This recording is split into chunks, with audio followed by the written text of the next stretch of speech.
Back to the subject of reaction. Stop trying to heal. Do you hear that as a command and not a suggestion?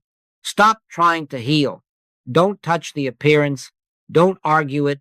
Don't improve it. Leave it. Never desire to change appearances. Never enter the case humanly. We are not here to wrestle with shadows. We are here to stand so still that the light of what is already true reveals itself. And when it does, it will not be because we strove or strained, but because we did not react. Be still and know that I am God. Not be busy, not be clever, not be persuasive with truth statements. Be still. You see, now let us name what we mean by appearance, because if we are not clear there, we will keep reaching out with a human hand to fix it. An appearance is anything the senses report as discord, sickness, lack, friction, threat, the tightening in the stomach when a letter arrives or a headline roars. That is a temptation, not a truth. Resist not evil, said the Master, which shocks the human mind that believes its salvation is in opposing, in correcting, in making better. But non-resistance is not consent to evil. It is the refusal to grant it reality, law, or power. It is the middle path where we neither fear, love, nor hate any appearance. We do not pet an appearance, and we do not punch it.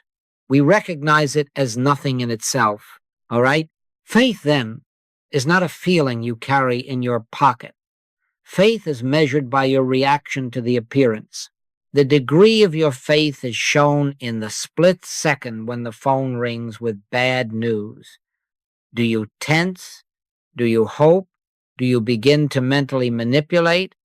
If you do, you are on human footing. Hope can be as much a reaction as fear when it seeks a change in matter instead of a recognition of God. Take no thought for your life is not indifference. It is instruction. If God already is, then we are not to take thought to add God to the situation. We are not to add light to a room already flooded with sun. We are to stop pulling the shades. I had a student once, years ago, write me in a panic, "What declaration shall I use?" None. Don't use anything on anything. There is no thing to use a declaration on, and there is no declaration that can add God to God. Do you see that? We do not talk to the condition, we do not talk to the person, and we certainly do not talk to ourselves in order to convince ourselves. We do not enter the case humanly. We refuse sides, even the side that hired us, even our own anxious side. We stand with principle, one presence, one power, one activity, and then our only test, our only proving is the absence of inner reaction. Stand still and see the salvation of the Lord. Stand still first, seeing follows. Now, you may say, if we do not try, what then replaces effort? If I lay down my tools, am I not left defenseless? No, it is I. Be not afraid. The I that is never absent does not require your effort to arrive. It requires your non-interference to be recognized. In that non-reaction, a space appears. Do you feel it? A hush, a cessation, the Sabbath of the heart in which striving has no oxygen. We will speak of that silence, of that split second, but for now take this as foundation. Your only work at the first sight of the appearance is to do nothing humanly, to desire nothing, to expect nothing from form. Let us have it exactly as it is and refuse to bless or curse it. Peace, be still. Not peace to the storm, but peace in you so that the storm finds nothing to play upon. Stop trying to heal. Recognize now that God already is. If that recognition is present, you will know it by your lack of reaction. If reaction is present, do not condemn yourself. Simply acknowledge that you are on the threshold and turn inward, away from the picture, away from the person, away from the calendar, until stillness reclaims you. Then, without our pushing, the earth bringeth forth fruit of herself, first the blade, then the ear, after that the full corn in the ear. Let maturity bring to light. We are not the healers, we are the non-reactors who witness God already there. Faith is measured not by what we declare, not by how many passages we can recite, but by what happens in us in the first instant of the appearance. Now, you and I have spoken of the middle path. Let us make it very plain. We neither fear, love, nor hate any appearance. We do not recoil, and we do not reach for it. We do not pet it as if it had some sentimental place in our story, and we do not strike it as if a blow could remove it. We stand quietly. We do not enter it. That is our stance. Let not your heart be troubled, said the Master. Notice, he did not say, let not your mouth be troubled with many words, but your heart. The heart is the measure. The heart is the instrument that tells the tale of faith, you see.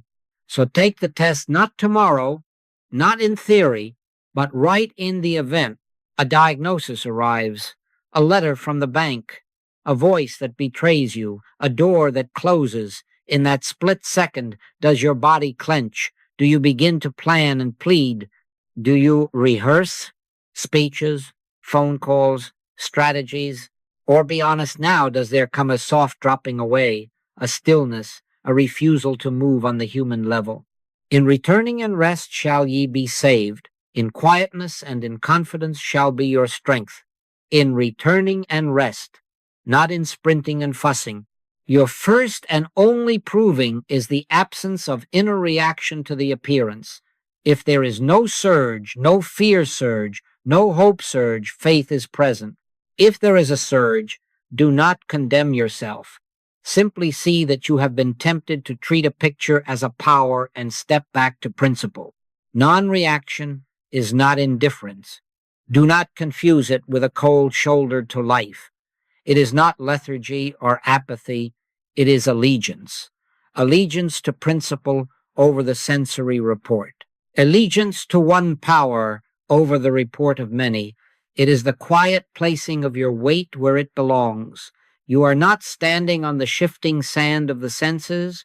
You are standing on the rock. Upon this rock I will build my church, and the gates of hell shall not prevail against it. The rock is not a theology. It is the recognition felt and trusted that God already is. When that recognition is present, the winds may blow and the rains may come, but inwardly there is no movement.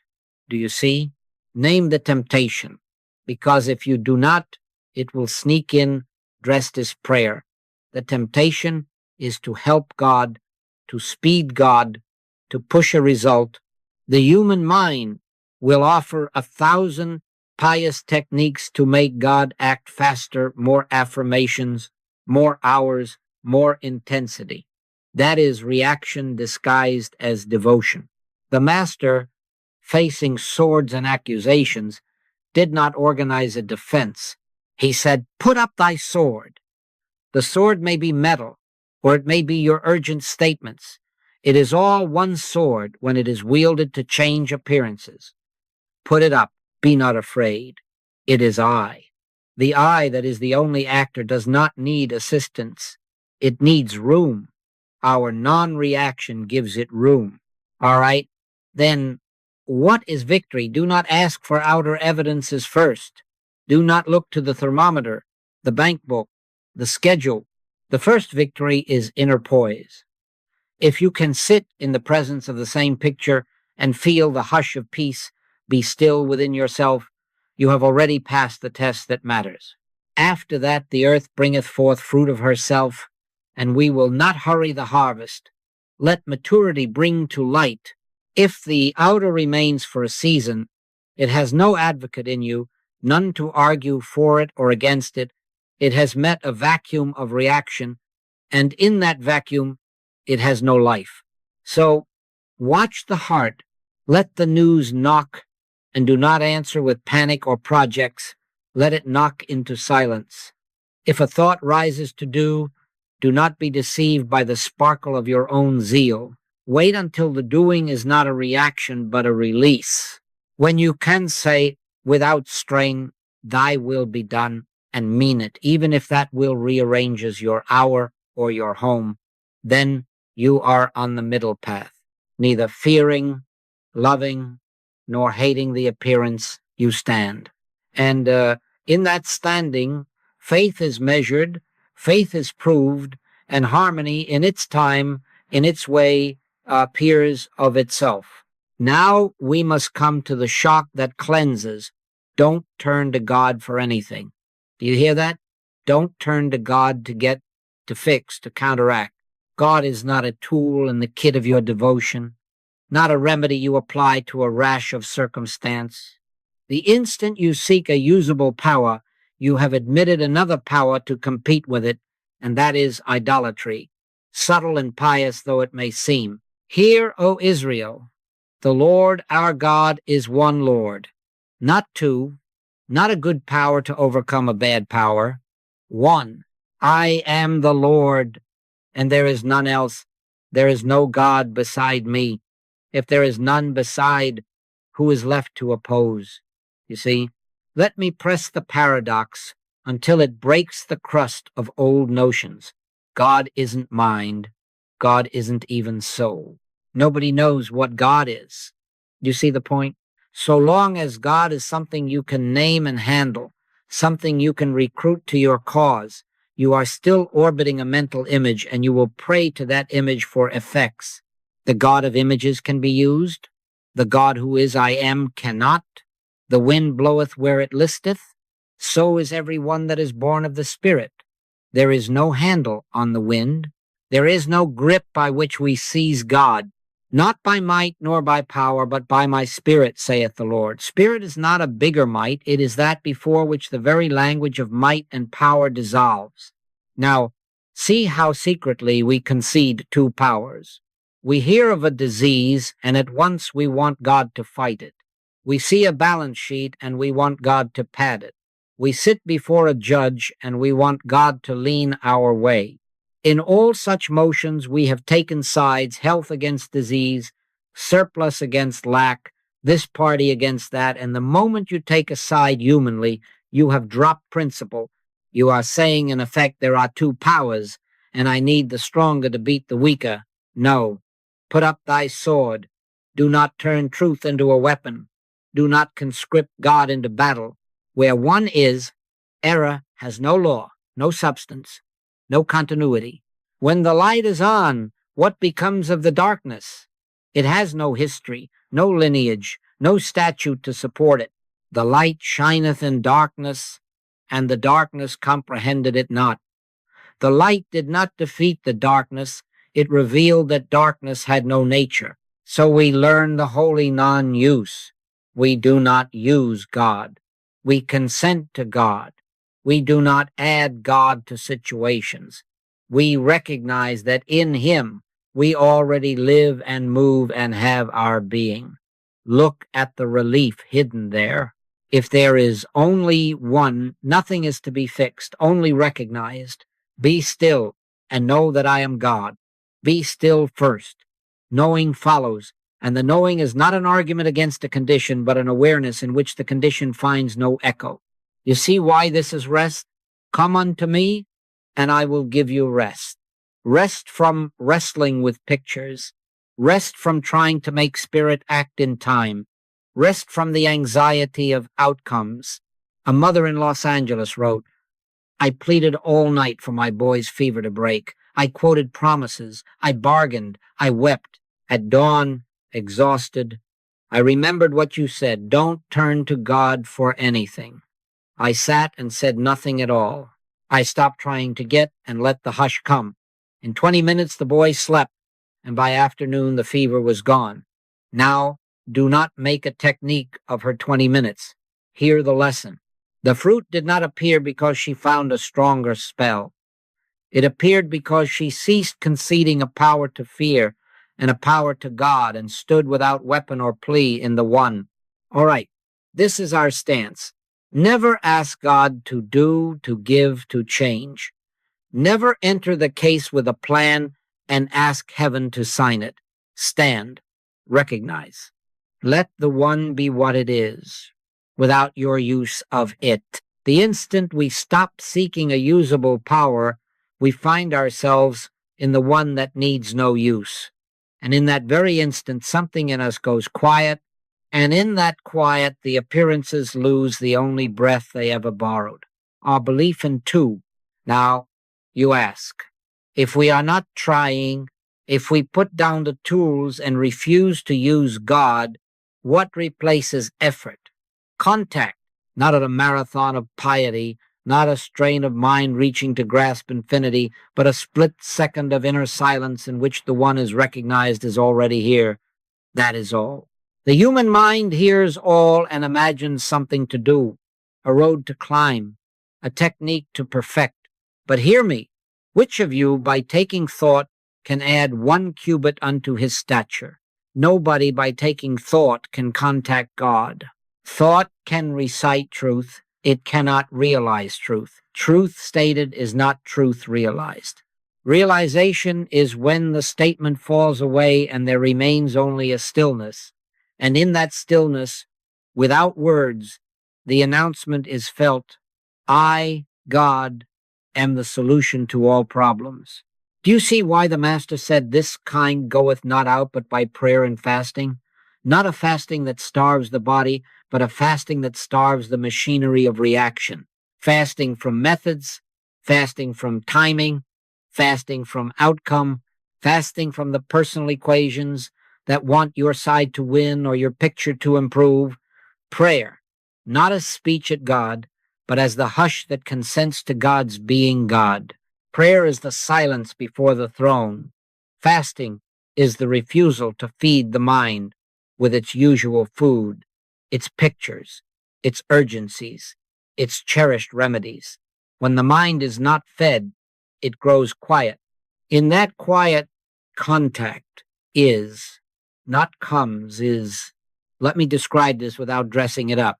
There is a click, a wordless recognition, no fireworks, no tremors, no saintly glow to show off. Sometimes it is as slight as the loosening of a fist you did not know you were making. Sometimes it is the sense of a presence that is not outside, not inside, but simply here as the here-ness of being. You do not think God is here. You are found by here. And in that instant, the case ceases to be a case. The person ceases to be a person you must help or heal, and there is only one. In that one, there is no argument left, no timeline to manage, no sword to raise. The contact itself is the answer, because the answer was never a better arrangement of appearances. The answer is God. Now, distinguish this carefully, or you will be tempted back into striving. Result is not realization. Realization is cause. Results are effects, and effects appear after that the full corn in the ear. You do not pull the blade to make an ear. You let maturity bring to light. So, when contact has clicked even once, even so briefly, you would miss it if you tried to photograph it, leave it. Do not go fishing for signs. Do not prod the outward picture to see if it is cooperating. In your patience possess ye your souls. In that patience the earth brings forth of herself. The rearrangement of appearances is not your concern. The presence of realization is your only treasure. I recall an evening in San Francisco when a businessman came face gray with deadlines, pleading for a word. I had no word for deadlines. I had no interest in the side that hired me profit, success, advantage. I shut my eyes, not to escape him, but to refuse his picture entry into my temple, and I fasted from his calendar, from my reputation, from the urge to say something wise. There was no statement left to make. There was only the soft, sudden hush, a fraction of a breath in which the I, that is God, stood up within itself. Nothing moved outwardly. He went away unconsoled by counsel. 2 days later he wrote, "Something opened in the office. Without the deal I was chasing, a new arrangement presented itself, and the pressure evaporated. Do not make a law that it must be 2 days. Hear the law. Contact first fruit when ripeness says so. All right? How do we come to that split second? Not by leaning forward, not by tightening the brow to pry the heavens open. We enter by abstaining from thinking up truths, from remembering yesterday's sweet meditation, from promising ourselves a future prize. We enter by sitting as if we had nothing to defend and nothing to gain. We enter by letting the very desire to enter fall quiet. Then, unannounced, unearned, the silence appears, and in it the living word without syllable, I am. That is enough. Let that be enough. When effort yields to contact, the government is on his shoulder, and harmony in its season appears of itself. Now let us lift the weight. This is not your problem, nor his, nor hers. This is not Mary's cold, John's debt, or the judge's mood. This is a universal belief presenting itself for dissolution. And the only place it can be met is where it was born, in impersonal suggestion, not in a person. We wrestle not against flesh and blood, but against principalities, against powers, against the rulers of the darkness of this world.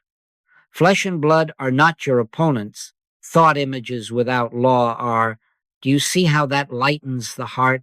At once, the urge to accuse or defend a person drops away.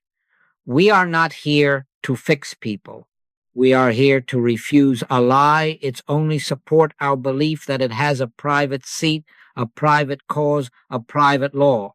Take contagion. The world shouts, be careful, this passes from him to you, and the mind, trained in two powers, trembles. But what law has contagion in God? There shall no evil befall thee, neither shall any plague come nigh thy dwelling. Either there is a law of spirit, or there is not. There cannot be a divine statute for plague to travel on. What of drafts causing colds? You know the old whisper, you stood in the wind, now you must pay. Nonsense. What went ye out into the wilderness to see? A reed shaken with the wind? Wind shakes reeds. It does not legislate health. And hereditary doom, those grim reports that say, your father had it, your mother had it, now it is your turn. Listen to the master. Call no man your father upon the earth, for one is your Father, which is in heaven. If one is your father, what genealogy of fear has claims upon you? Which ancestor can write a sentence over the child of God? All right, here is our method, and it is the gentlest, simplest thing. Quietly acknowledge the nothingness of any claim that lacks God as law or cause. Not loudly, not with bravado, not to persuade yourself, but as a recognition. This has no law in God, therefore it has no law. Right now, I nullify any seeming effect from a universal belief. We say it within, not to fight, but to see. We are not correcting a person. We are depriving an impersonal shadow of our credence. No weapon that is formed against thee shall prosper. A weapon without law is a toy of thought. When you stand in this, you are already out of the case humanly and in principle spiritually. Guard yourself here. Never accuse a person. Never defend a person. Do not protect Mary against germs or blame her for fear. Refuse every human side. You are not dealing with a good side and a bad side. You are witnessing one presence where the sides vanish. A mother in Maui once pleaded that her little one caught everything at school. I did not pray for a sturdier child. I did not pray against careless classmates. I shut my eyes and let the picture go. No class, no mother, no child, just the hush in which one is. Then, softly, the wordless knowing.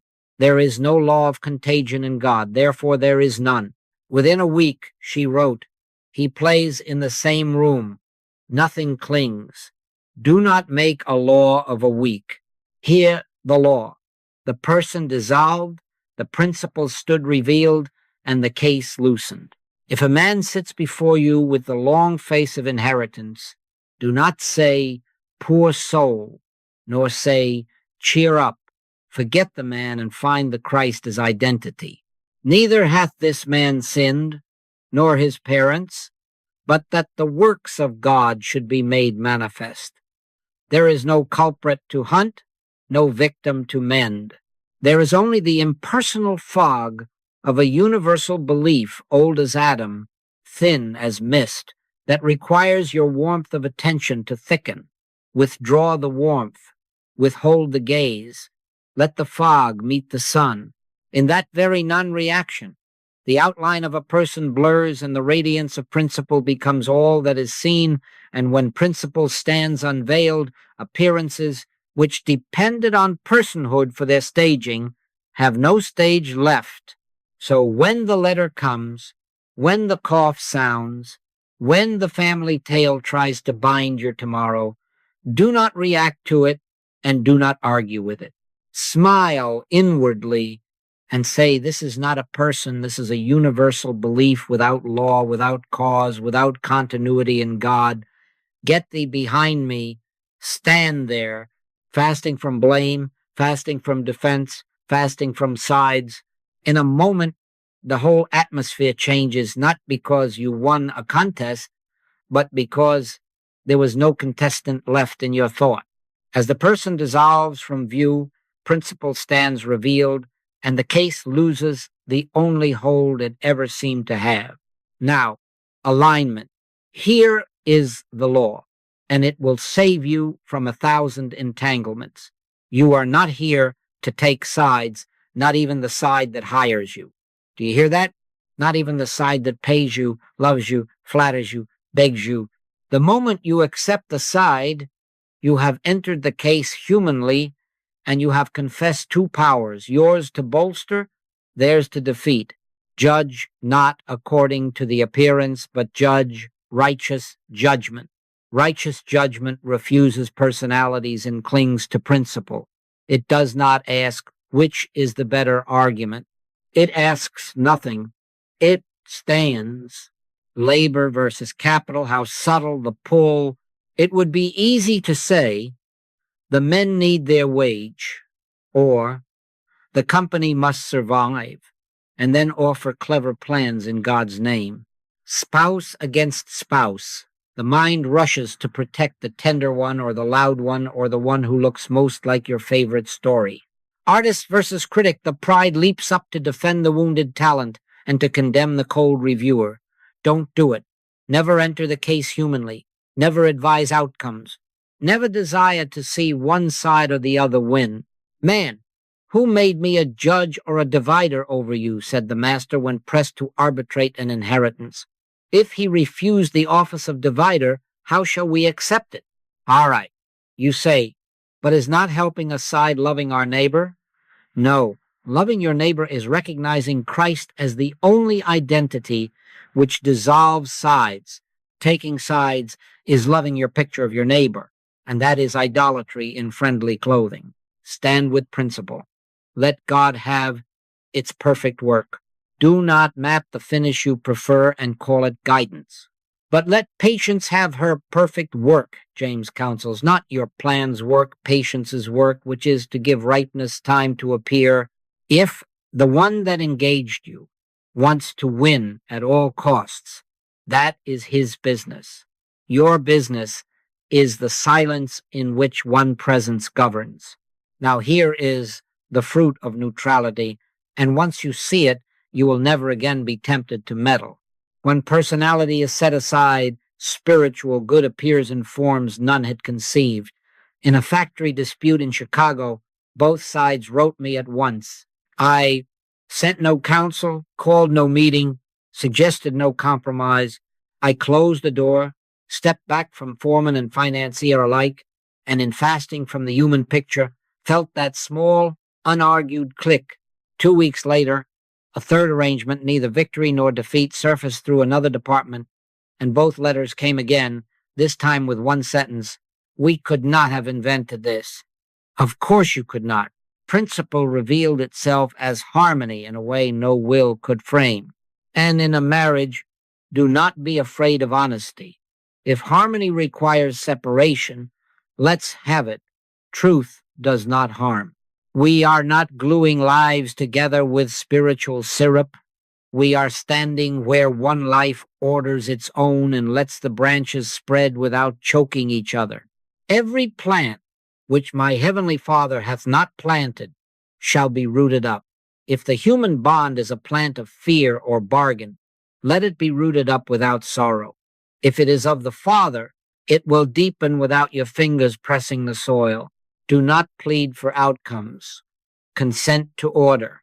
For the artist stung by a critic, I did not stroke the wound or curse the column. I refused the sides. Artist and critic are one in Christ, and sat until the hush dismissed both masks. Weeks later, a new commission, born of the very review that seemed to injure, opened a door previously shut. Do not make a law of weeks. Hear the law, where we do not enter humanly. Doors not seen by either side appear. So, remember the rule and make it your shield. Refuse every side, not even the side that hires you. Do not protect, do not attack, do not plan an end. Stand with principle until the sense of person loosens and the I that is God fills the scene. Then, and only then, effectiveness begins not as winning, but as the quiet governance of one that leaves nothing out and leaves no one hurt. Be not afraid. It is I. In that I, the conflict has no theater, and harmony, without our management, appears of itself. Now we make it simple, not because simplicity is childish, but because the mind is easily bribed by complexity and must be led by the hand to the end of its own street. A ladder is given, and the ladder is not a shrine, it is a mercy. We climb only to step off. All steps are for one end, the click of contact beyond thought. Do you see? Not more beautiful ideas, not fuller notebooks, not a holier face in the mirror contact. Step one, identify the claim as universal belief and withdraw both fear and fascination. The moment anything presents itself as your private doom or your private triumph, you have been tempted to make a little god of it. Refuse. We wrestle not against flesh and blood, and we wrestle not for flesh and blood either. Say within quietly, this is not a person, not a condition with law.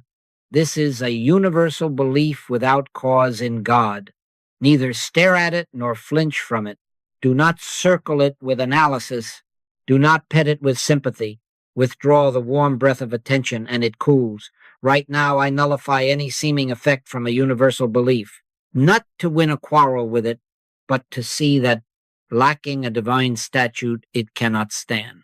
All right, when the sense of person loosens, we are ready for the next rung. Step 2, drop theological bargaining, no pleading, no promising, no spiritual bribery. When ye pray, use not vain repetitions, said the Master. Vain is not the number of words. Vain is the belief that words can move God. So lay down your trades. If you will, I will. Lay down your schedules by Thursday at 3.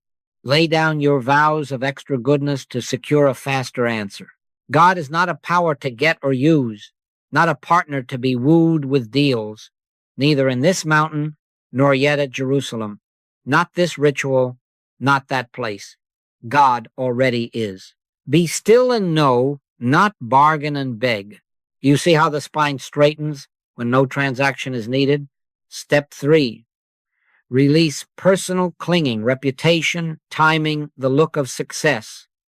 If you are still guarding your name, you will speak truth to protect the idol of your name, and that is not truth. He made himself of no reputation. Let that mind be in you. If you are still fastening your peace to the clock or to the approval of friends, You will smuggle urgency into your prayers. Take no thought, for your life includes the calendar and the crowd. Here is the checkpoint, and do not skip it. If you are timing God, you have not yet fasted from outcome. Start again.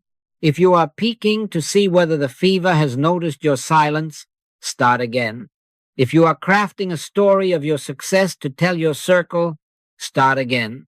We are not making a picture win. We are letting pictures dissolve. Step 4. Enter prayer and fasting. Stop affirmation. Stop denial. Be still until the click. Enter into thy closet.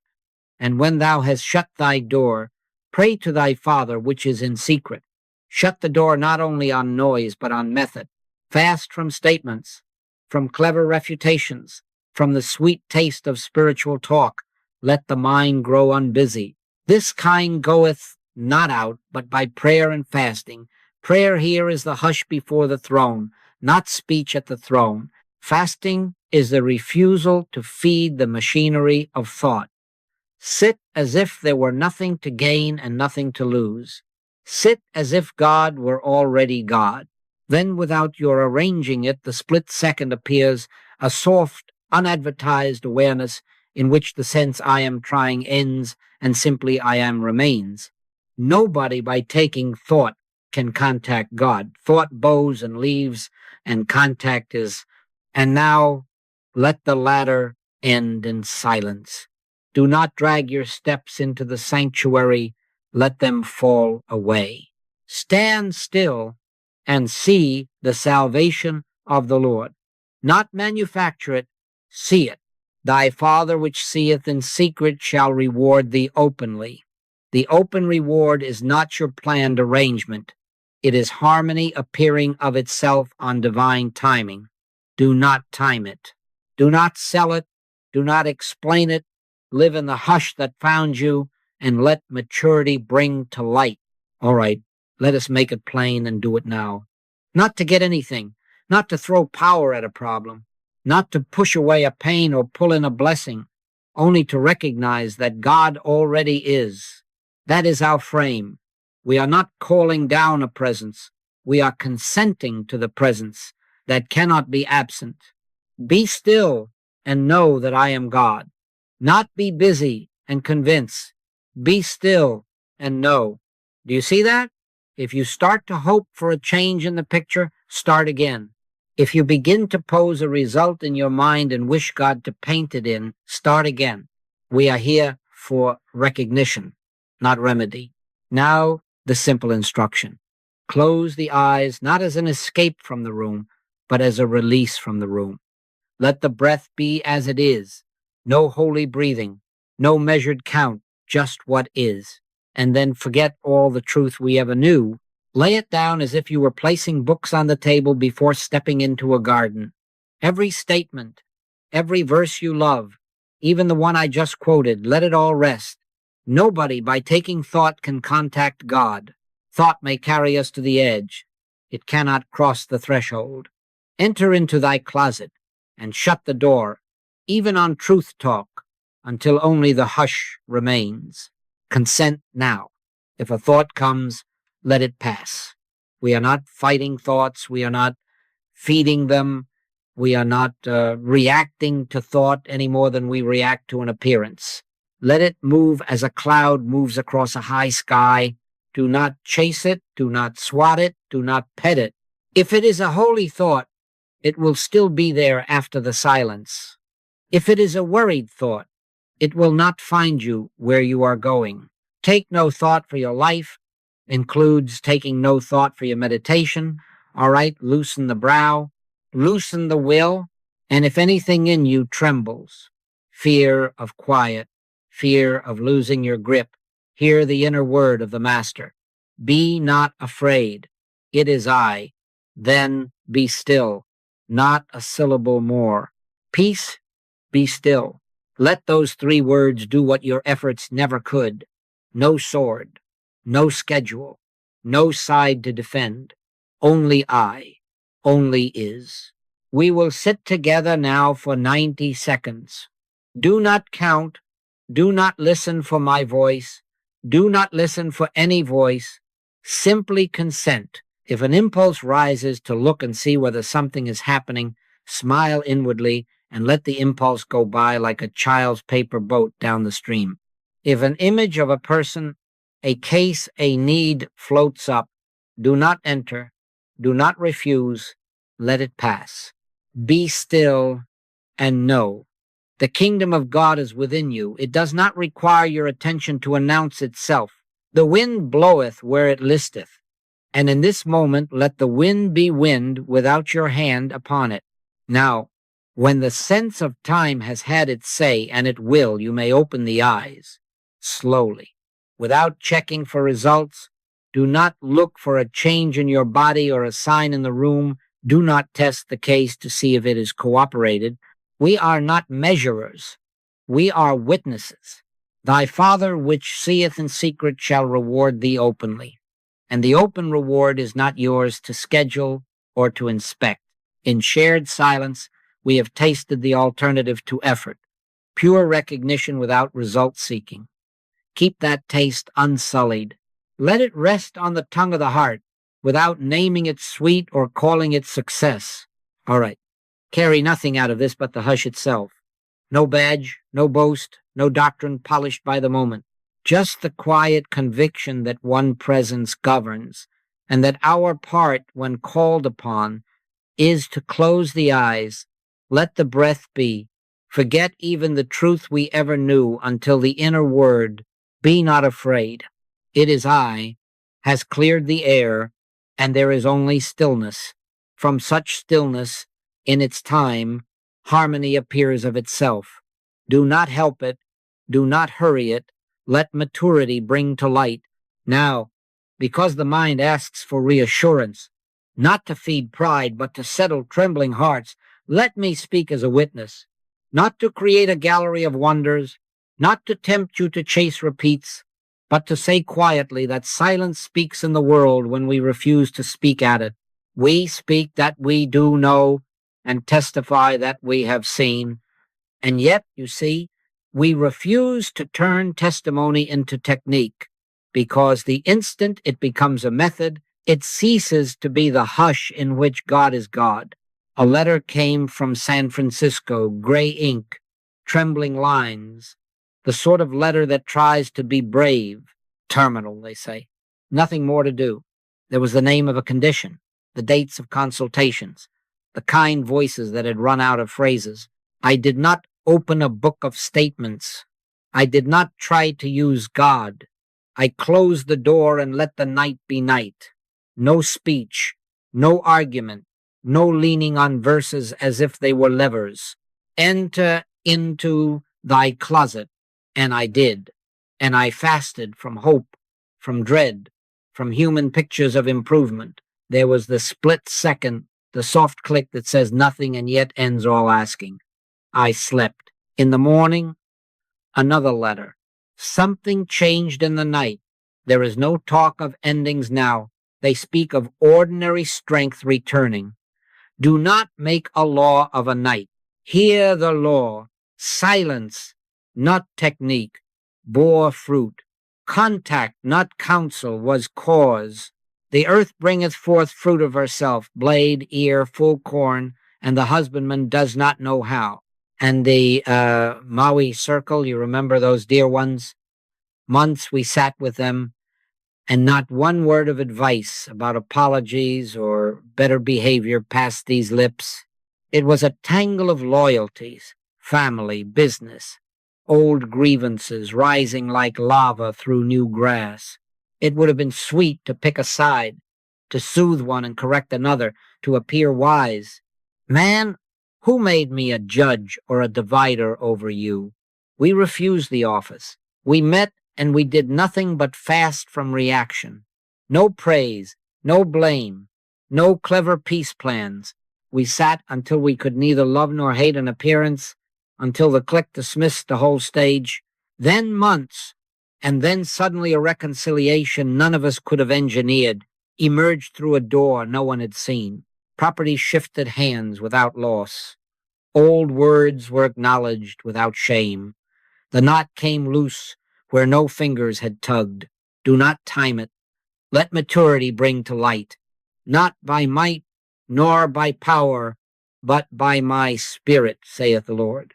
There was a night, also, when a case was brought that men call beyond recall. The breath had gone thin. The room had decided its verdict. I was asked to speak. I did not.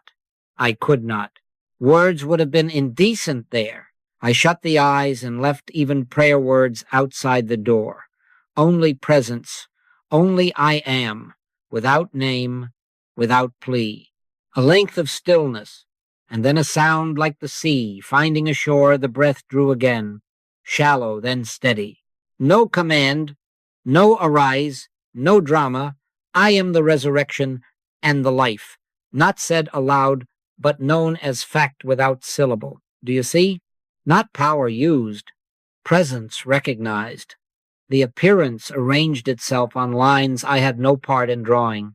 All right, hear what these stories are and what they are not. They are not models to copy, not formulas to write down, not charms to repeat. Neither in this mountain nor yet at Jerusalem, neither in that night nor in Maui, nor in this room, God is not localized to our successes. They are stones of remembrance set on the riverbank so that when you forget, you may read them and be still. But do not chase the river. Each case is new. Each day is virgin. Principle is the same. One presence, one life, one law. Our part is recognition without reaction. Thy Father which seeth in secret shall reward thee openly, and the open reward will not wear yesterday's face. So let confidence rest where it belongs, in contact, not method, in non-reaction, not clever speech. If silence bore fruit there, silence bears fruit here in its season. If this kind goes not out but by prayer and fasting, then fast from techniques, pray without words, and stand. Be a witness, not a measurer. Refuse to help God help you. Be still and know. And in that knowing, without our hands upon it, harmony appears of itself. Now, timing. Let us place our hands off the clock and our eyes off the calendar. Don't judge your demonstration day by day. Don't go out every morning to count the blossoms and then write a verdict over the tree. Be patient, therefore, brethren, unto the coming of the Lord. Behold, the husbandman waiteth for the precious fruit of the earth, and hath long patience for it. Sap flows unseen before there is a sound of leaf. Roots work in dark soil before the first green thread shows above. Do you see? If you have contact, you have cause. That is the whole secret. Contact is cause. Fruit appears when maturity brings it to light. Your part is to keep the root watered with non-reaction and recognition, no fear of a late frost, no pride over a warm afternoon, no fretting when clouds park for a week. Look at Saul of Tarsus. The lightning of recognition struck him on the Damascus road, yes. But did he at once take a pulpit and start the rounds? No. Immediately I conferred not with flesh and blood, but I went into Arabia. Years quiet, hidden, inward, undoing before outward mission. You don't think for a minute they can understand it that day? No. Even zeal had to ripen into meekness. Even knowledge had to soften into love. He that believeth shall not make haste. All right? If the apostle-to-be could live in God's slow fire until slag was gone and the metal rang true, so can we. Let the inward have its perfect work, that ye may be perfect and entire, wanting nothing. After contact, refrain from checking leaf and bud, tend the root. You understand that? The moment you peek to see whether the fever feels your silence, you have left the closet and gone back into the street to measure results. Don't do it. Never tug at petals. Never pry open cocoons. Keep the root, non-reaction. Keep the soil, recognition. Keep the fence, refusal to enter humanly. The tree will do its tree work. The law of life is tireless without your help. The earth bringeth forth fruit of herself. First the blade, then the ear, after that the full corn in the ear, of herself without your anxious hands. And here is your freedom clause, and it will save you from 1,000 heartaches. If the one who engaged you wants to lose, that is his business. You stand in God. You are not responsible for human outcomes, only for spiritual integrity. A merchant in Los Angeles pressed me for a settlement, wanting it on Tuesday by 4, and if not, then God and I had failed him. We did not oblige time. We did not enter sides. We stood. The delay, he feared, stretched into weeks, during which a regulation changed that would have choked the earlier bargain. What looked like slowness was a shield. A third arrangement, unforeseen, emerged that spared both pockets and friendships. Do not make a law of weeks. Hear the law. Outcomes that seem delayed are often protections. Divine order spares us from premature harvest.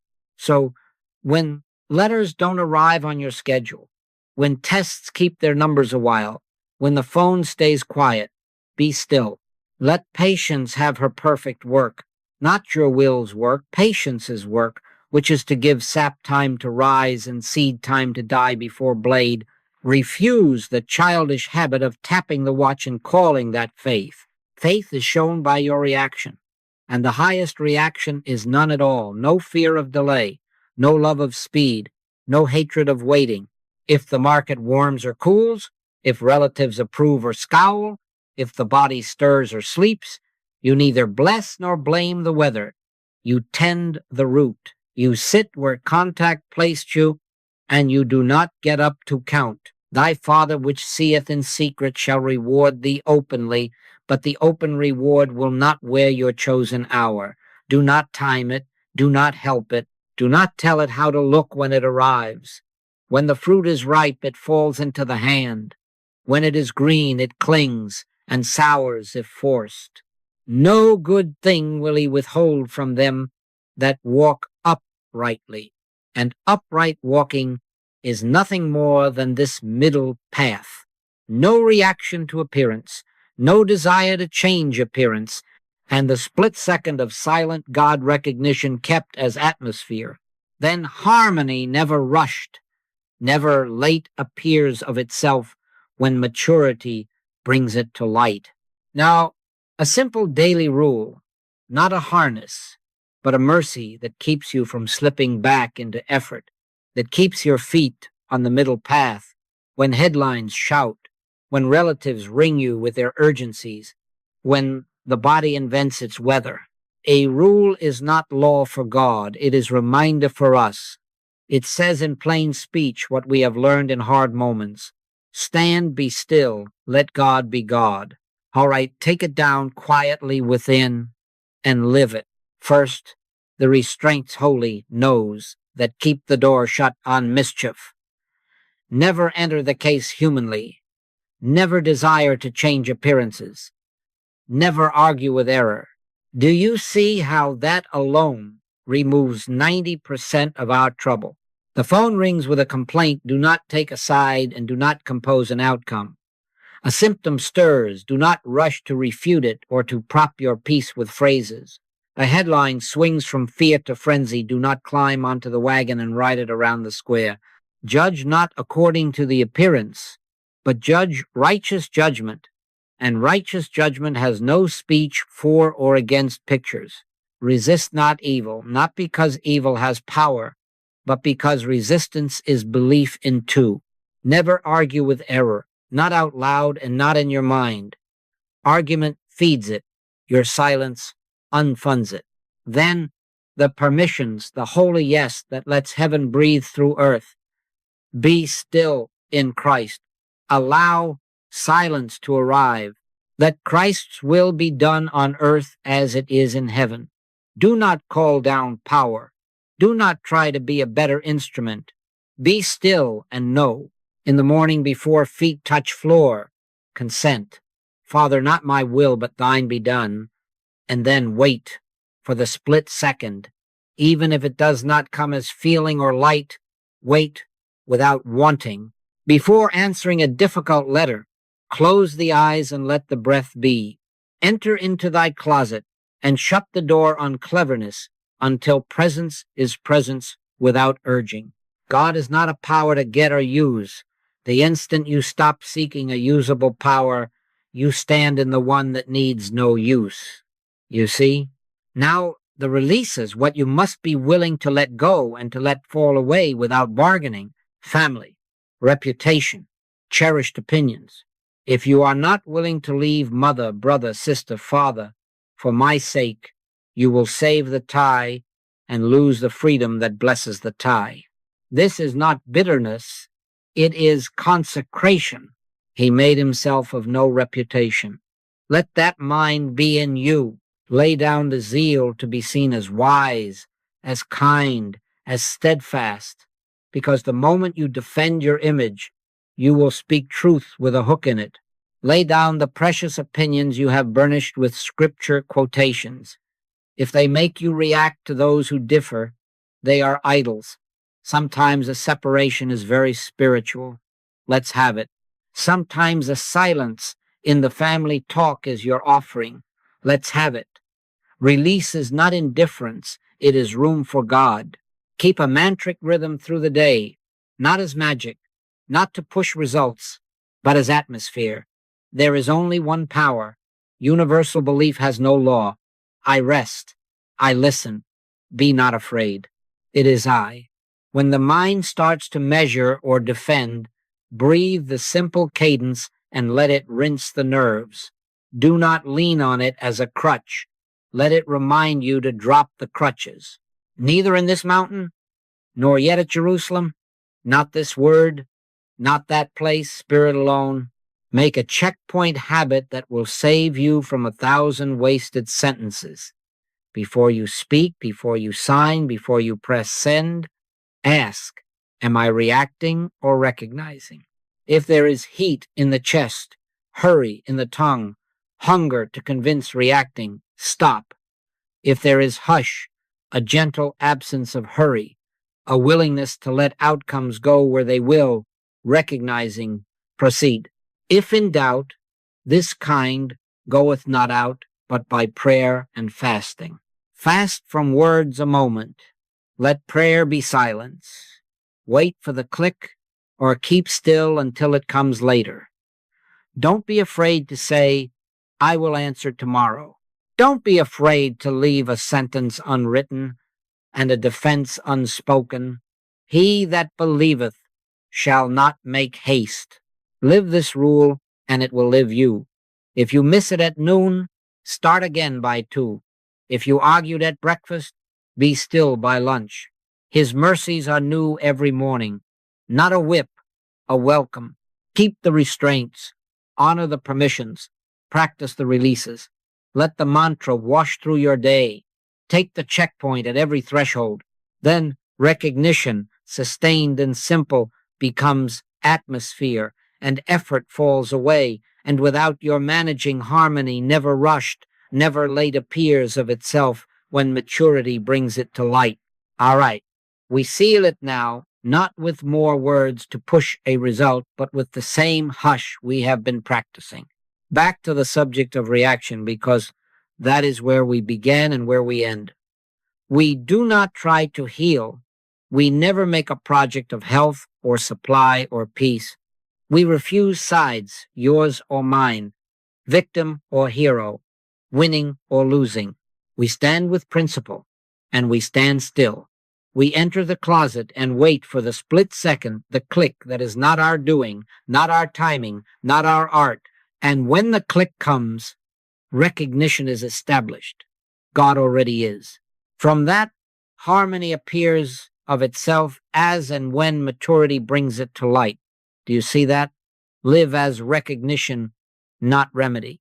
Let identity be settled, because without that, you will keep picking up the tools again. Christ is the only identity. Never believe in a selfhood apart from God.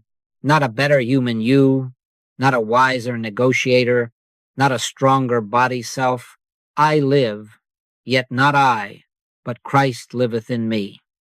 Let that mind be in you which made himself of no reputation. When a separate I tries to do spiritual work, it is like a shadow trying to cast light. We are not here to make the shadow friendlier. We are here to discover that the light alone is identity, and then to rest as that light without self-improvement plans.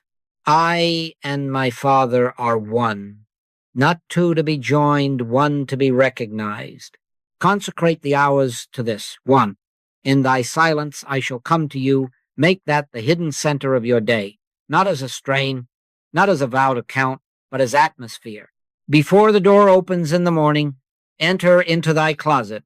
Between calls, close the eyes 2 seconds and decline. All method, all defense. Let the hush have you. While washing dishes, let the breath be, and here within, be still and know. In quietness and in confidence shall be your strength, not in effort and insistence. Abide in me and I in you is the rule of branch and vine. The branch does not rush sap or time fruit. It abides. The vine does the bearing. Outcome we leave to God. And if harmony requires a reshaping that human thought calls loss, let's have it. Do not protect your idol and ask God to shine through it. If the door that flattered you must shut, let it shut. Truth never deprives. If a friendship that has become a shrine must be released, release it. Truth never wounds. If the body's timetable demands you prove something by noon, throw away the clock. Truth never hurries. The Lord will fight for you, and ye shall hold your peace. Refuse to enter the case humanly. Refuse to defend appearances. Refuse to argue with error. If spiritual harmony can only be achieved through separation, let's have it. Not severity, consecration. All things work together for good to them that love God. And loving God is nothing more than recognizing God already is and declining to manage the picture. Keep your hands off the scales. Do not look to see whether silence has produced what you drew on the mind's canvas. Let patience have her perfect work. When the impulse rises to test the symptom or to phone for a verdict, stand still. He that believeth shall not make haste. Your Father which seeth in secret is cause. The open reward is his, and it will not wear your costume or your hour.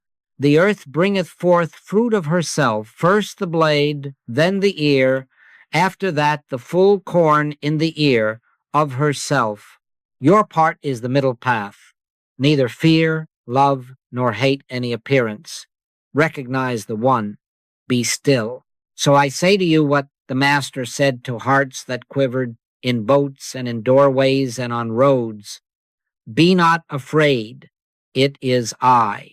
That is the benediction and the command. Be not afraid. Release reaction. It is I seal recognition. And with that rest, no deadlines in spirit, no emergencies in God. Let God have its perfect work. If a word is needed, it will be given. If a step is needed, your foot will find it. If nothing is needed, keep the hush. Christ is the only identity. The Father's perfection is the only law. We stand in that, we live in that, we go in that. Peace, be still, and let appearances arrange themselves